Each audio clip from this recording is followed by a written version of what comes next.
시청자 여러분 안녕하십니까? 7월 8일 토요일 JCN 모닝 뉴스입니다. 정부 부처의 반도체 관련 인력 양성 공모 사업에 울산의 과기원과 대학들이 잇따라 선정되면서 울산 지역 반도체 산업 발전에 탄력이 붙게 됐다는 소식입니다. 특히 올해 반도체 특성화대학원 지원 사업에 선정된 울산 과기원의 움직임이 활발한데요. 울산 과기원 반도체 핵심 인재 양성 현장을 전우수 기자가 다녀왔습니다. 울산과학기술원 반도체 나노기술 공정연구시설 현장입니다. 지난 2021년 9월 개원한 반도체 소재 부품 대학원의 주요 교육과 연구 장소입니다. 유니스트 나노팹은 6인치 실리콘 기반으로 반도체 소자를 제작하는 곳입니다. 그래서 종합팹이라고 일컬어지고 있고요. 그리고 특히 이제 반도체 소자를 제작하는 과정에서 교육 프로그램들을 제공해서 반도체 전문 인력도 양성하고 있고요. 울산과기원은 지난 3월 삼성전자와 국내 반도체 인재 양성 인프라 구축을 위한 반도체 계약학과 신설을 협약했습니다. 이에 따라 올 하반기부터 신입생을 선발해 내년 3월부터 계약학과를 운영할 계획입니다. 학부생부터 대학원생까지 전주기적인 반도체 핵심 인재를 양성할 수 있게 된 겁니다. 울산과기원은 지난 5월에는 산업부가 주관하는 반도체 특성화 대학원 지원 사업에 선정됐습니다. 반도체 특성화 대학원으로 선정된 유니스트는 올해부터 오는 2028년까지 총 150억 원의 국비를 지원받습니다. 울산과기원과 울산시는 5년 동안 매년 65명씩 전체 325명의 대학원 신입생을 선발해 반도체 소재, 소자 분야 핵심 인력을 양성합니다. 울산과기원에서 촉발된 반도체 분야 인력 양성 사업은 울산의 타 대학에도 옮겨 붙었습니다. 울산대학교는 교육부와 산업부가 공동 주관한 반도체 전공 트랙 사업에 선정돼 앞으로 2년 동안 총 18억 원의 정부 재정을 받아 매년 120여 명의 반도체 전문 인력을 배출합니다. 울산과학대학교도 교육부 주관 첨단산업 인재 양성 부트캠프 사업에 선정됐습니다. 오는 2028년까지 매년 15억 원 규모의 재정을 지원받고 연간 120명 이상의 반도체 분야 실무 인력을 양성합니다.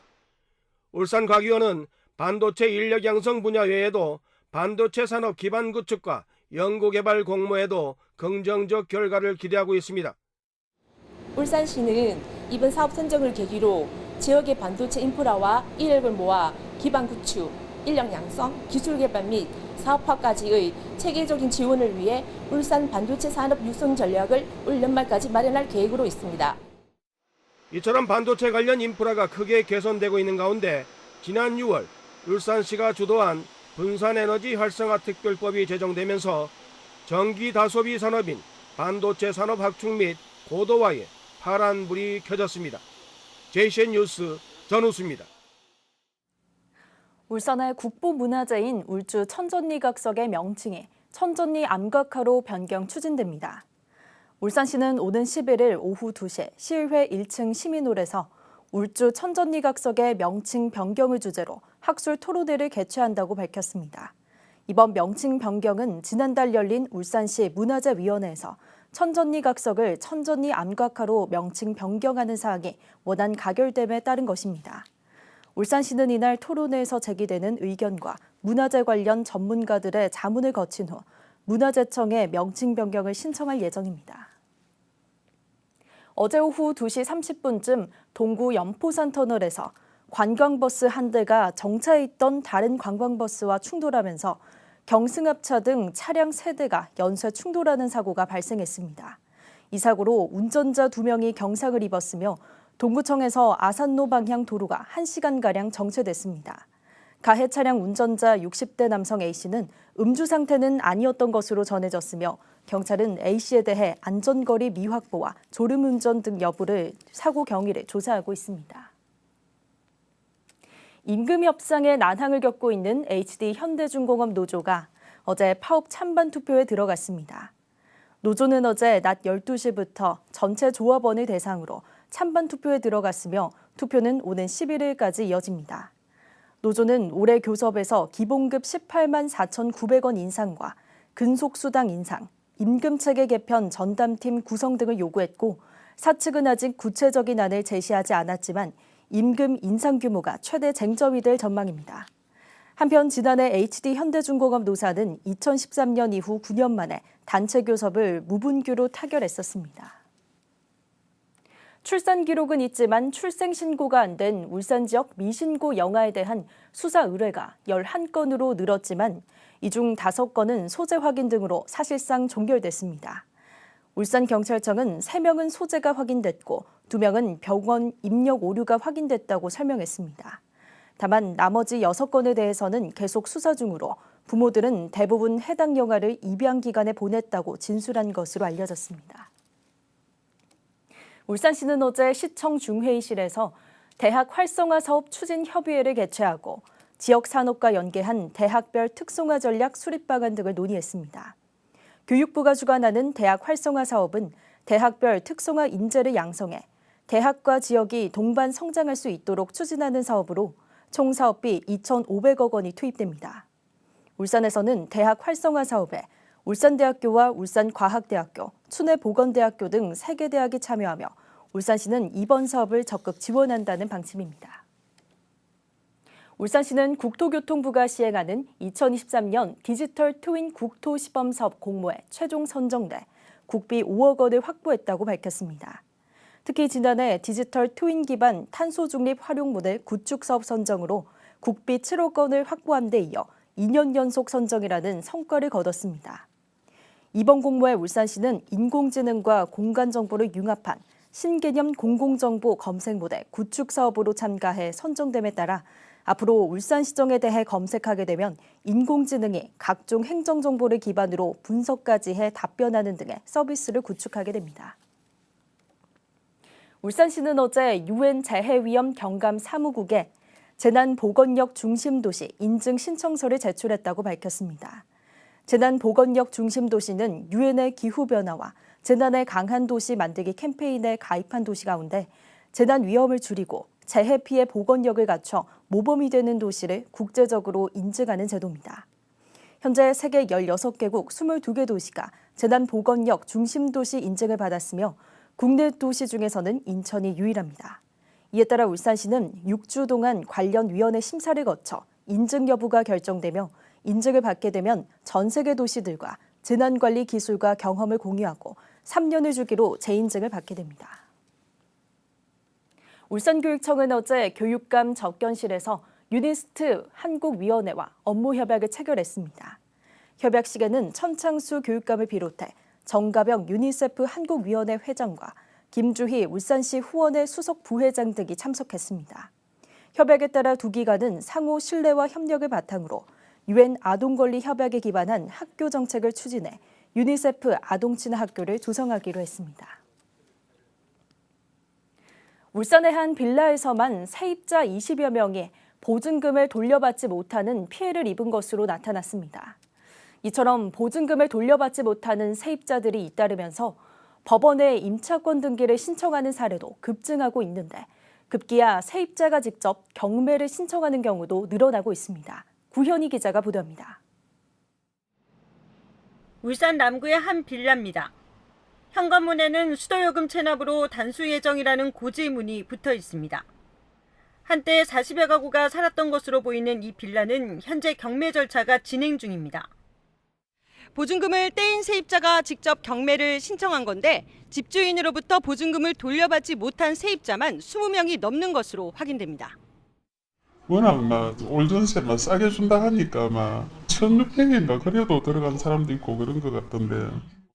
이곳에 3년간 새들어 살았던 36살 김모 씨는 2년이 넘도록 보증금을 돌려받지 못했습니다. 이렇게까지 걸릴지 몰랐죠, 저희도. 근데 아직도 소식이 없으니까 얼마나 더 기다렸지도. 그 돈이 있었으면 제가 이제 이사를 갈 때 제 차도 팔고 돈 마련하려고 그렇게까지는 안 했을 거예요, 아마. 보증금을 돌려받기 위해 법원에 임차권 등기를 신청하고 보증금 반환 소송에서도 승소했지만 보증금은커녕 집주인과 연락이 닿지 않고 있습니다. 이처럼 전세 보증금을 돌려받지 못하는 피해가 잇따르면서 임차권 등기를 신청하는 사례도 급증하고 있습니다.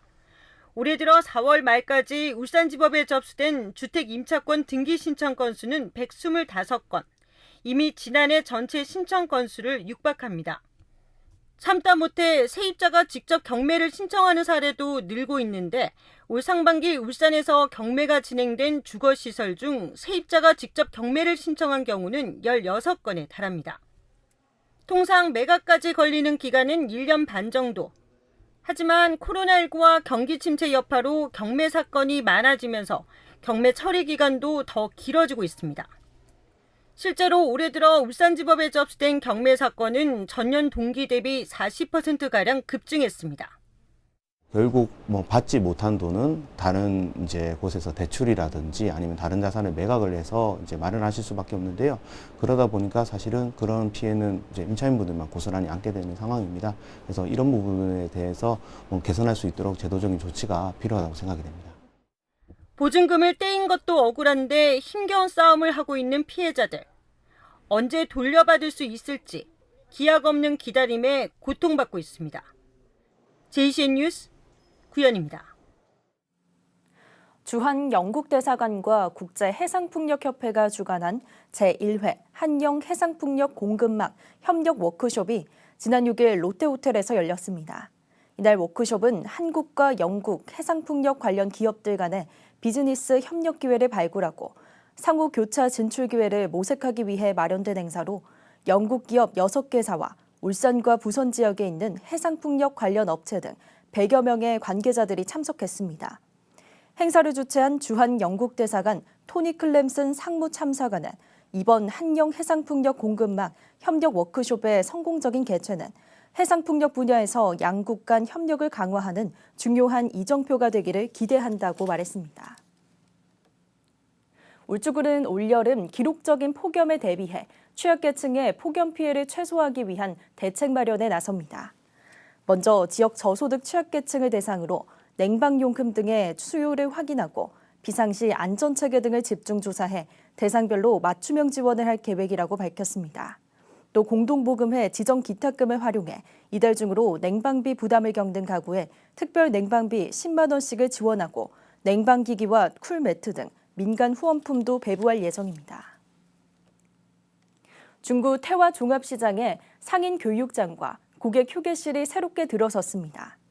이 시설은 12와 9비 6억 4천여만 원이 투입돼 태화시장 제1공영주차장에 지상 2층, 연면적 159제곱미터 규모로 조성됐으며 1층은 공용 화장실, 2층은 상인 교육장과 고객 휴게실로 사용됩니다. 울주군에 있는 서생초등학교가 2025년 3월에 서생면 신암리 인근 지역으로 신축 이전합니다. 울산시 교육청에 따르면 서생초등학교는 교사동 노후화로 지난 2019년 정밀 안전진단에서 개축이 필요한 것으로 결정됐지만 저지대에 있고 인근 개발 사업으로 학생이 늘어날 것으로 예상됨에 따라 인근 지역으로 이전하기로 최종 결정했습니다. 이에 따라 지난 2021년부터 2년간 설계 공모와 설계 용역을 진행한 데 이어 지난달 20일 공사에 착공했습니다. 이전하는 서생초등학교는 14학급 4층 규모이며 공사에는 총 236억 9천만 원이 투입됩니다. 북구청이 취약계층 지원을 위해 직원들이 모은 희망날의 성금 640만 원을 울산 사회복지 공동모금회에 지정 기탁했습니다. 희망날의 성금은 북구청 직원들이 매월 급여에서 일정 금액을 자율 기탁하는 성금으로 올해 상반기에는 직원 130명이 모금에 동참해 지난해 2월금을 합한 780만 원을 위기가구 4세대에 지원하기로 했습니다. 북구청은 지난 2013년부터 희망날의 성금 모금을 시작해 현재까지 취약계층 146가구에 2억 1,280만 원을 지원했습니다. 울산의 곤충체험시설인 숲속의 작은 친구들이 어제 전시장 수원메스에서 열린 도농교류의 날 기념행사에서 농촌발전 도농교류 활성화 분야에 기여한 공로로 국무총리 표창을 받았습니다. 숲속의 작은 친구들 이용화 대표는 2015년 울산 최초로 울산 곤충산업협회를 설립해 현재까지 사슴벌레 등 멸종위기 곤충의 증식, 유통 체험 프로그램 개발로 연간 7,000명 이상의 도시민을 유치하는 공을 인정받았습니다. 동구청이 보건복지부가 주관하는 통합건강증진 사업계획 평가와 지역 보건의료 계획평가에서 모두 최우수 기관상을 수상했습니다. 동구청은 보건복지부가 전국 228개 시군구를 대상으로 실시하는 두 평가에서 울산에서는 유일하게 최우수 지자체 16곳 중 하나로 각각 선정돼 보건복지부 장관 표창과 포상금 1,350만 원을 받게 됐습니다. 동구청은 지역 특성에 맞는 사업을 기획하고 주민의 수요를 반영한 맞춤형 사업 계획을 세운 점 등의 좋은 평가를 받았습니다. 울산교육청이 상반기 교육부 소비투자 재정 집행률이 전국 최상위권인 2위를 차지해 교육부로부터 3년 연속 인센티브 10억 원을 확보했습니다. 울산교육청은 1, 2분기 소비투자 목표인 6,067억 원보다 9.2% 높은 6,627억 원을 집행해 재정 집행률 2위를 기록했습니다. 앞서 울산교육청은 2021년과 2022년에도 전국 최상위권의 재정 집행 실적으로 해마다 상반기 10억 원, 하반기 80억 원 등 2년간 총 180억 원의 인센티브를 확보한 바 있습니다. JCN 모닝뉴스를 마칩니다. 함께해 주신 여러분 고맙습니다.